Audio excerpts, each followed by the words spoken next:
दोस्तों आज हम रिव्यू करने वाले हैं आश्रम वेब सीरीज़ का। देखिए पिछले 3-4 दिनों से मैंने कोई भी वीडियो अपलोड नहीं किया था हमारे चैनल पर, क्योंकि स्वास्थ्य थोड़ा ठीक नहीं था। पिछले 12-13 सालों में कभी भी मैं बीमार नहीं पड़ा हूँ, पर पिछले 6 महीनों में मैंने 2 बार आपको ये बात कही है कि स्वास्थ्य ठीक नहीं था। क्योंकि देखिए जब से रिव्यूज़ वगैरह करने लगा हूँ तो देर रात तक जगना मैंने जो शुरू किया है उस वजह से स्वास्थ्य पर बहुत ज़्यादा गलत असर पड़ा है। मैं आगे से जितना हो सके अवॉइड करने वाला हूँ रात को जगना, और मैं आप सबसे भी प्रार्थना करता हूँ, आप सबसे भी ये कहूँगा कि रात को जितना हो सके जगना बंद करिए। शुरुआत में हमें कुछ भी नहीं लगता कि चलो यार रात को जग रहे हैं, पर उसका स्वास्थ्य पर बहुत गलत असर होता है। पित्त बढ़ता है और पित्त बढ़ने के बाद में और भी बहुत सारे शरीर में प्रॉब्लम्स आते हैं। चलिए ये क्विक रिव्यू होने वाला है। इसका जो फुल रिव्यू में बहुत सारी बात करनी है, इस वेब सीरीज़ के बारे में, प्रकाश झा के बारे में बहुत सारी बातें करनी है, पर वो मैं हमारा जो दूसरा चैनल है प्रतीक्ष फिल्म थियरीज़, वहाँ पर मैं डिटेल में इसके बारे में बात करने वाला हूँ। ये केवल एक क्विक रिव्यू है। तो चलिए जल्दी थोड़ा सा बात कर लेते हैं यहाँ पर इसके बारे में।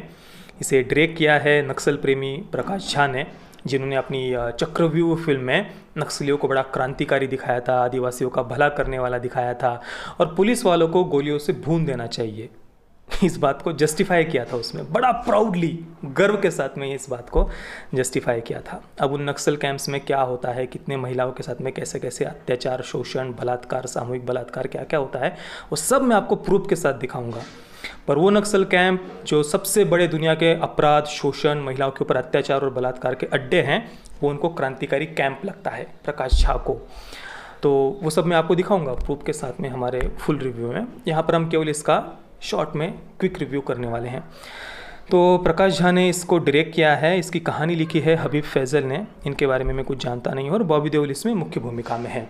अभी हम इस वेब सीरीज़ के रिलीज़ होने के बाद में देखा कुछ लोगों ने ये कहा है कि भाई ये राम रहीम के केस पर आधारित वेब सीरीज़ लग रही है। इसमें वो जो राम रहीम पर आरोप लगा था कि नपुंसक बनाया गया है 400 लोगों को, वहाँ पर उनके जो भी था वहाँ पर, तो वो सब बातें भी इसमें दिखाई गई है कि लोगों को नपुंसक वगैरह बनाया जाता है एक रूम में ले जाकर वगैरह। देखिए कोई दिक्कत नहीं है, आप राम रहीम पर फिल्म बनाओ या वेब सीरीज़ बनाओ या जो भी है, आप दिखाओ ना, डायरेक्टली नाम लेकर दिखाओ, जो भी बातें हैं वो पूरा फैक्ट टू फैक्ट दिखाओ, कोई दिक्कत नहीं है। पर आप उस केस की आड़ में, राम रहीम की केस की आड़ में आप सनातन संस्कृति को क्यों बदनाम कर रहे हैं? राम रहीम तो हमेशा से सेक्युलरिज्म को वो फॉलो करता है और सेक्युलरिज्म का ही प्रचार करता है, हम देखते आए हैं। सेक्युलरिज्म का ही प्रचार करता था, कोई सनातन वैदिक संस्कृति का प्रचार तो नहीं करता था। और राम रहीम का और हिंदू संस्कृति का, सनातन वैदिक संस्कृति का वैसे कोई कनेक्शन भी नहीं है। तो आप उस केस की आड़ में सनातन संस्कृति को क्यों बदनाम कर रहे हैं?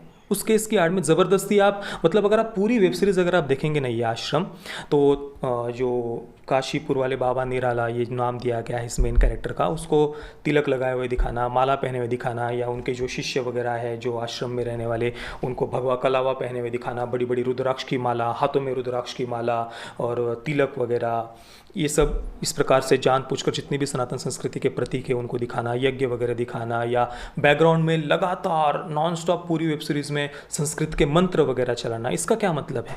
ऐसा लगता है कि एक आपके मन में द्वेष, जहर और नफरत भरा हुआ है हमारी संस्कृति के प्रति, जो आप किसी न किसी प्रकार से बाहर निकालना चाहते हैं। समाज में एक नफरत और जहर फैलाना चाहते हैं हमारे सनातन संस्कृति के प्रतीकों के प्रति, एक दूसरी ही केस को लेकर। आप चाहे रामपाल या राम रहीम, इनके आप देख लीजिए, ये हमेशा से सेक्युलरिज्म को फॉलो करते हैं, सेक्युलरिज्म का ही प्रचार प्रसार करते हैं। तो उनकी आड़ में हिंदू संतों को, हिंदू संस्कृति को बदनाम क्यों करना? या निर्मल बाबा वगैरह भी आप देख लीजिए, इनका और सनातन वैदिक संस्कृति का, हिंदू संतों का क्या कनेक्शन है? दूर दूर तक भी कोई कनेक्शन है? पर नहीं, ये वेब सीरीज़ बनाएंगे तो जानबूझकर तिलक और भगवा कलावा और रुद्राक्ष की माला और संस्कृत के मंत्र और यज्ञ और पता नहीं क्या क्या दिखाएंगे। अब इस वेब सीरीज़ के पहले सीजन के पहले पार्ट को 28 अगस्त को MX प्लेयर पर रिलीज़ किया गया है, जिसमें करीब करीब 45 मिनट से लेकर के 55 मिनट के 9 एपिसोड्स है। 9 एपिसोड्स इसको कंप्लीट करने के लिए कम से कम आपके पास में 8 से 9 घंटे चाहिए। अब 8 से 9 घंटे आदमी एक जगह पर बैठकर एक साथ तो देख नहीं सकता, यानी कम से कम 2 से 3 दिन तो कम से कम आपको इस सीरीज़ को कंप्लीट करने के लिए लगेंगे। इतना सब कुछ देखने के बाद भी ये सीरीज़ कहती है कि भाई इसका पार्ट 2 आने वाला है, और ऊपर से सीरीज़ में कुछ भी नहीं होता, इन 9 एपिसोड्स में कुछ भी नहीं होता। जहाँ से सीरीज़ शुरुआत होती है वहाँ तक भी ये सीरीज़ नहीं पहुँचती है 9 एपिसोड्स में भी। इतने बड़े बड़े घंटे घंटे के एक एक एपिसोड से फिर भी ये वहाँ तक भी नहीं पहुँच पाती। क्या दिखाया? कुछ भी नहीं दिखाया। इसका जो ट्रेलर है ना, उसके ट्रेलर का एक एक्सटेंडेड वर्जन आप इसको समझ सकते हैं। जितने भी कैरेक्टर्स है वो सब के सब वन डायमेंशनल है, उनका मोटिव क्या है, उनका इमोशनल मतलब उनका स्वभाव क्या है, वो सब हमें पहले एपिसोड में ही सब कुछ ट्रेलर एपिसोड छोड़िए या ट्रेलर में ही पता चल जाता है। उससे अलग कुछ भी वेब सीरीज़ में नहीं है। बी ग्रेड सी ग्रेड छोड़िए, इस सीरीज़ का तो कोई ग्रेड ही नहीं है। इतनी ज़्यादा वाहियात वेब सीरीज़ है। पता नहीं कैसे कोई OTT प्लेटफॉर्म इसको रिलीज़ भी कर सकता है अपने प्लेटफॉर्म पर। और मैं सच कहता हूँ, मेरे लिए तो इसका एक एपिसोड भी कंप्लीट कर पाना मुश्किल हो गया था। जो थोड़ा बहुत उन्होंने पॉलिटिक्स डाला है या जो समाज का एक भेदभाव दिखाने की जो प्रकाश झा ने अपनी तरफ से कोशिश की है, मतलब वही सब बातें उन्होंने पूरे 8 सीरीज़ में बार बार खींची है। कुछ भी नया नहीं होता, कोई भी कैरेक्टर में कोई बदलाव नहीं आता है, कहानी में कोई बदलाव नहीं, वही प्रिडिक्टेबल कहानी चलती जाती है। खींचते जाते हैं रबर की तरह, खींचते जाते हैं और वो रबर तो पहले एपिसोड में ही जाकर टूट जाता है। फिर भी मैंने कंप्लीट किए इसके 9 एपिसोड्स। पता नहीं मतलब इतना टॉर्चर मैंने सहन किया और शायद इस वजह से ही 2-3 दिन से तबीयतें ठीक नहीं थी, पर जैसे तैसे मैंने इसको कंप्लीट किया है। देखिए 2013 में एक न्यूज़ काफ़ी वायरल हुई थी कि ये जो प्रकाश झा है वो पूज्य संत श्री आसाराम जी बापू जी पर एक फिल्म बनाने वाला है। और काफ़ी सारे बड़े बड़े मीडिया पोर्टल्स ने, मीडिया हाउसेस ने इस न्यूज़ को पोस्ट किया था, आर्टिकल्स वगैरह लिखे गए थे। ये कहा गया था कि भाई अर्जुन रामपाल बापू जी की भूमिका निभाने वाला है वगैरह वगैरह। ये काफ़ी न्यूज़ उस समय वायरल हुई थी। फिर बाद में प्रकाश झा ने खुद ही सामने आकर इस न्यूज़ का खंडन कर दिया था कि भाई ऐसा कुछ नहीं है, मैं ये बनाने वाला हूँ फिल्म, पर वो बापू जी पर नहीं होने वाली। अब ये सब हमको पता है इनका PR एजेंसी कैसे काम करती है, कैसे हाइप बनाई जाती है किसी फिल्म को लेकर। पहले खुद ही न्यूज़ फैला देते हैं, फिर खुद ही आकर उसका खंडन भी कर देते हैं। कम से कम मेरा तो ऐसा ओपिनियन है। तो उस समय प्रकाश झा ने इस न्यूज़ का खंडन कर दिया था। अब देखिए बापूजी का आप ये केस अगर देखेंगे तो उस FIR में तक रेप का कोई उल्लेख नहीं है। उस समय के जो जोधपुर के DCP है, पुलिस ऑफिसर है, उनके प्रेस कॉन्फ्रेंस आप देखिए, केवल एक प्रेस कॉन्फ्रेंस नहीं 2-3 प्रेस कॉन्फ्रेंस आप देखिए उनकी, या आप ईश्वरन भंडारी जी के वीडियोस देखिए, उनके ट्वीट्स देखिए पूज्य संत श्री आसाराम जी बापू जी पर। जब जंतर मंतर पर लाखों साधक बापू जी के लिए न्याय की मांग कर रहे थे, वहाँ पर वे खुद आए थे। उनका वो संबोधन अभी भी यूट्यूब पर है, आप देखिए ईश्वरन भंडारी जी के वीडियोज़ या सुब्रमण्यम स्वामी जी के आप वीडियोज़ देखिए। वे सब कह रहे कि भाई FIR में तक रेप का कोई उल्लेख नहीं है। या फिर ये मीडिया जो झूठी न्यूज़ फैला रही कि भाई यहाँ से सीडी मिली है, वहाँ से सीडी मिली है, अहमदाबाद आश्रम से ये सीडी मिली है, फलाना वीडियो है, ये सारी झूठी न्यूज़ है, फेक न्यूज़ है, इनमें कोई तथ्य नहीं है। ये वो चीख कर बता रहे हैं।